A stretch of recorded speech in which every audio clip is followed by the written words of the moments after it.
Assalamualaikum warahmatullahi wabarakatuh. Salam sejahtera selalu buat kita semua. Tetap semangat untuk terus belajar. Baik, video kali ini saya akan berbagi tutorial bagaimana cara mengkoneksikan ke Twitter. Oke. Baik, coba kalau teman-teman mungkin teman-teman belum ada ya di lokal repository teman-teman dikoneksi ya. Pasti teman-teman belum ada ya di sini. Nah, sini saya sudah mengkoneksikan para rapid miner dengan Twitter. Jadi nanti sebenarnya di Twitter itu dia menyiapkan API yang dimana kita bisa gunakan API itu untuk mengambil data dari Twitter. Nah, baik, bagaimana caranya ya? Saya hapus ya. Jadi saya hapus dulu di sini. Yes. Syarat yang pertama ya, teman-teman harus sudah punya akun Twitter ya. Ini saya sudah login nih ya, Twitter saya sudah login. Jadi teman-teman harus punya akun Twitter dulu ya. Kalau belum punya silahkan bikin, kemudian silahkan login di browser ya. Kemudian teman-teman di connection ya, teman-teman bisa buat ya, create connection ya, di ke Twitter. Oke, buat nama koneksinya, ini nama koneksi bebas ya. Saya bikin Twitter ya, misalkan ya, koneksi Twitter, Twitter ya. Kemudian klik create ya, saya kurang tag create. Oke, nah di sini dimana pada saat kita create connection nanti muncul pop up seperti ini ya, jendela Windows seperti ini. Di sini adalah akses token ya. Nah, ini akses token ini kita ambil dari Twitter ya. Kemudian kita klik ini ya, ada icon nih ya, klik akan muncul pop up seperti ini ya. Kita request akses token ya, diklik aja ini. Nah, dia akan ngedirect ke halaman Twitter. Nah, di sini saya login Twitternya. Nah, ini ada izinkan rapid miner social media extension mengakses akun Anda. Oke, izinkan ya. Nah, ini akun tokennya ya. Ini teman-teman bisa copy ya, kemudian masukkan kodenya di sini, paste ya. Oke, kemudian klik complete. Oke, kalau sudah dia akan tokennya akan terisi otomatis ya. Ini disembunyikan ya. Tinggal kita klik tes koneksi, apakah koneksi kita berhasil atau enggak. Kita klik tes koneksi. Nah, tes successful, jadi artinya koneksi rapid miner dengan Twitter sudah berhasil, tinggal kita save. Oke, nah ini kita sudah bisa gunakan ya operator koneksi Twitter ini. Coba saya gunakan ya. Bagaimana cara menggunakannya saya kasih tahu di sini juga ya. Nah, teman-teman bisa gunakan operator search Twitter ya. Ya, di sini muncul. Nah, ini kita drag sini ya. Oke, kemudian koneksinya drag sini. Nah, ini out dari koneksi Twitter ke search Twitter, Twitter ya. Kemudian outnya kita sambungkan ke REST. Oke ya.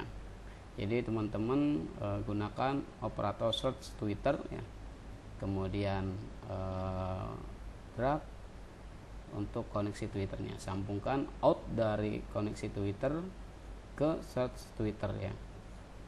Nah, di sini ya kita lihat parameternya ya. Jadi kalau untuk melihat parameter teman-teman bisa klik operatornya. Nah, di sebelah kanan sini ada parameternya. Nah, di sini query ya. Query ini di sini kita katanya ya, kuncinya yang mau kita gunakan itu apa katanya. Kemudian di sini ada limit ya.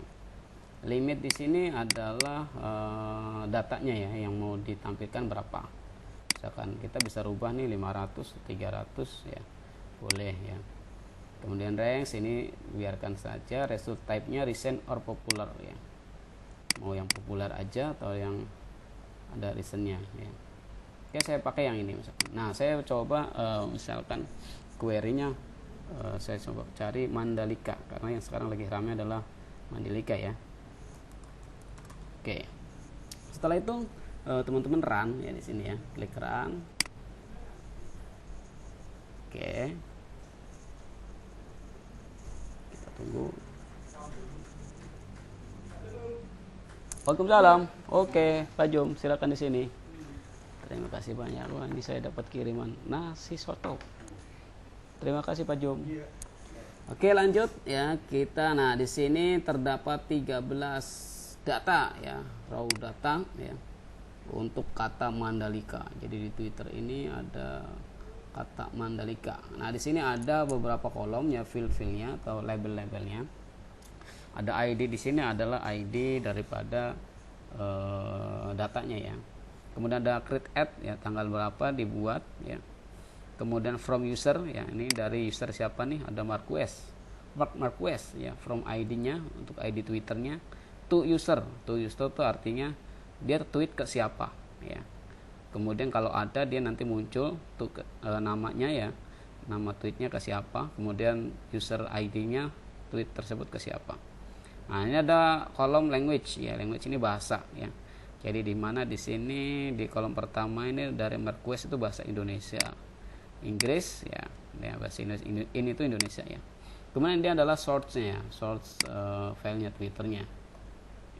Nah, kemudian ini adalah teksnya ya, tweetnya nih, halo Indonesia semangat pagi. Nah, ini artinya language itu berdasarkan teksnya ya. Teksnya ini dia bahasa Indonesia atau bahasa Inggris gitu ya. Oke. Kemudian geolocation-nya ya, kebetulan mungkin ini pada saat nge-tweet dia nggak mengaktifkan lokasinya di mana dia nge-tweet ya. Nah, kemudian ada retweet ya. Ini teman-teman bisa digeser juga nih kalau kurang besar. Nah, retweet count-nya ya, dia ada di tweet ulang ya sebanyak 3.823 tweet ya, jadi teruskan. Oke. Nah, ini contoh dari Twitter ya, dimana yang populer, yang sekarang lagi populer ya, ada 13 data. Oke. Nah, ini ya. Nah, setelah itu kembali lagi ke desain ya. Nah, teman-teman juga bisa kita gunakan beberapa atribut saja ya. Jadi ini defaultnya dari Twitter dia sudah menyiapkan 1, 2, 3, 4, 5, 6, 7, 8 9, 10, 11, 12, 13 ya, 13 kolom ya. 1, 2, 3, 4, 5, 6, 7, 8 9, 10, 11, 12, 13. Oke. Nah, kita bisa memilih kolom apa saja yang kita mau gunakan ya. Nah, biasanya ini kalau untuk ini kita biasanya untuk penggalian text mining ya, atau mencari sentimen analisis ya. Jadi komen-komennya itu negatif apa positif ya, biasanya gunakan gitu ya. Nah, kita bisa memilih kolom-kolomnya atau file-filenya berdasarkan yang kita butuhkan saja ya. Tadi kan defaultnya ada 13 kolom. Nah, kita bisa gunakan select attribute atau select attribute. Nah, ini out dari search Twitter, masukkan ke example. Nah, di sini di atributnya masukkan ke res. Nah, di atributnya, di parameternya teman-teman bisa gunakan subset ya. Kemudian di select atributnya teman-teman bisa memilih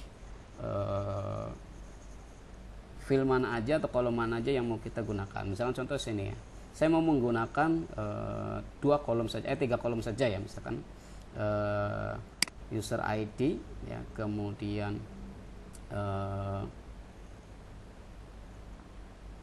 user ID ya. Ini teman-teman bisa klik 2 kali atau diklik 1, masukkan panah ke kanan ya. Nah, kemudian saya mau ini juga, kemudian teksnya ya. Nah, karena yang dibutuhkan pasti teksnya ya, karena text mining. Kemudian apply ya. Kalau kita lihat ya di run, nah munculnya jadi ada 3 kolom saja, 1, 2, 3. Ini karena dia ID, dia otomatis ke bawah ya, auto ke bawah dia. Nah, ini ya. Nah, setelah itu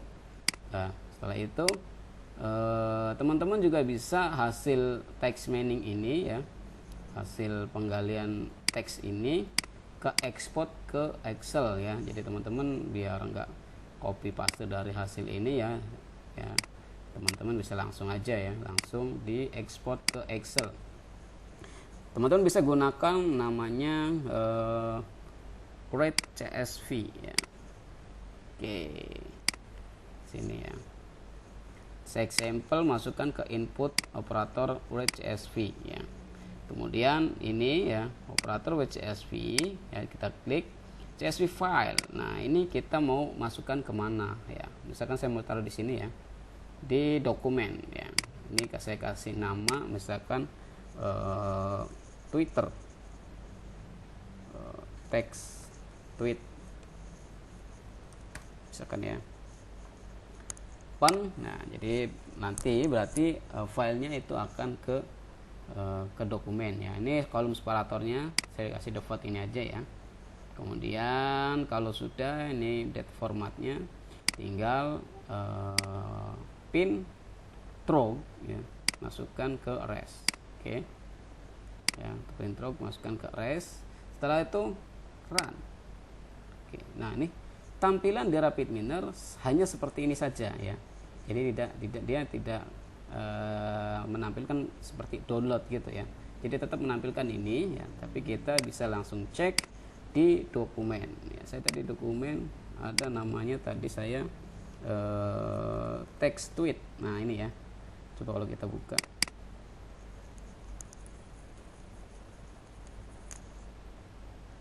Oke, nah ini seperti ini ya, seperti ini hasilnya seperti ini ya. Ini misalkannya berdasarkan titik koma ya. Jadi tadi teman-teman bisa merubahnya ke dalam bentuk kolom. Terima kasih, semoga bermanfaat.